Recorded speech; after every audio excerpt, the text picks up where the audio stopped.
တင့်ကိုဘီယာဆိုင်အရက်ဆိုင်တခြားမကောင်းတဲ့နေရာကိုခေါ်တဲ့တငယ်ချင်းအယောက်100မကရှိတာတဲ့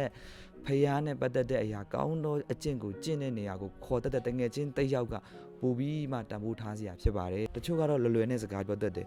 ဘိန်းစားနဲ့ပဲပေါမောင်းနဲ့အရက်တမနဲ့ပဲပေါမောင်းနဲ့အဓိကတော့စိတ်ပါပဲတဲ့ဒါပေမဲ့တငယ်ချင်းကိုပေါင်းတဲ့အခါမှာအပေါ်ယံပေါင်းရတာမဟုတ်ဘူးလေစိတ်သက်နဲ့ပေါင်းရတာဖြစ်တဲ့အတွက်ကြောင့်ကျွန်တော်တို့ရဲ့အပေါင်းအသင်းကအရေးကြီးလားဆိုရင်တိတ်ကိုအရေးကြီးပါတယ်ကျွန်တော်ရဲ့အတွေ့အကြုံအရဆိုရင်ပျက်စီးနေတဲ့လူငယ်တွေနဲ့စကားပြောတဲ့အခါမှာ10ယောက်မှာ9ယောက်လောက်ကတငယ်ချင်းတွေနဲ့ပေါင်းရင်းနဲ့သူတို့တငယ်ချင်းရဲ့ဆွဲခေါ်မှုတွေကြောင့်ပါဝါတွေများတယ်အဲ့တော့ကျမ်းစာထဲမှာလည်းတုတ်တန်ခန်းကြီး73အငယ်20မှာပညာရှိတို့နှင့်ပေါင်းဖော်တော်သူသည်ပညာရှိတတ်၏လူမိုက်တို့နှင့်ပေါင်းဖော်တော်သူမူကားပျက်စီးတတ်၏တဲ့ပညာရှိနဲ့ပေါင်းတဲ့သူကသူကိုယ်တိုင်လည်းပညာရှိနဲ့ပေါင်းတာဖြစ်တဲ့အတွက်ကြောင့်အလုပ်တွေကိုပညာရှိဆန်စွာလုပ်တတ်တယ်တဲ့လူမိုက်နဲ့ပေါင်းလို့ရှိရင်လူမိုက်စရိုက်ဒါပေါ်လာတာပဲတချို့ကတော့လွယ်နဲ့စကားပြောတတ်တယ်ဘိန်းစားနဲ့ပဲပေါမောင်းနဲ့အရက်တမနဲ့ပဲပေါမောင်းနဲ့အဓိကတော့စိတ်ပါပဲတဲ့ဒါပေမဲ့တငယ်ချင်းကိုပေါင်းတဲ့အခါမှာအပေါ်ယံပေါင်းရတာမဟုတ်ဘူးလေစိတ်သက်နဲ့ပေါင်းရတာဖြစ်တဲ့အတွက်ကြောင့်အဲ့ဒီအဓိကစိတ်ပါပဲဆိုတဲ့အရာကလည်းသူ့ရဲ့လွမ်းမိုးမှုအောက်မှာပါသွားပြီးမှ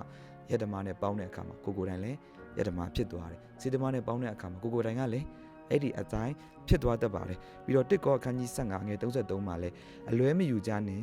မကောင်းသောသူတို့နဲ့ပေါင်းဖော်ခြင်းအဖြစ်ကောင်းသောအကျင့်တလေယိုယွန်းတတ်၏တဲ့မကောင်းတဲ့သူနဲ့ကိုကပေါင်းတင်လို့ရှိရင်ကိုယ့်ရဲ့ကောင်းသောအကျင့်တလေလေးပါ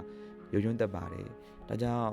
မိဘညီကိုမောင်နှမများကိုယ့်ရဲ့သားသမီးတွေရှိလို့ရှိရင်ကိုယ့်ရဲ့ပတ်ဝန်းကျင်ကလည်းအရေးကြီးတယ်နော်မကောင်းတဲ့ပတ်ဝန်းကျင်မှာနေပြီးမှကြီးပြင်းလာတဲ့သားသမီးတစ်ယောက်ဟာ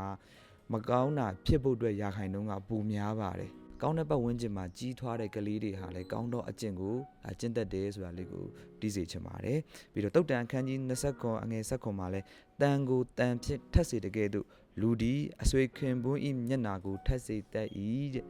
ဒါကြောင့်မလို့ထက်မြက်တဲ့တငယ်ချင်းတွေရဲ့ဘေးနားမှာနေတဲ့သူကတော့သူကိုယ်တိုင်ကလည်းထက်မြက်လာတာဖြစ်ပါတယ်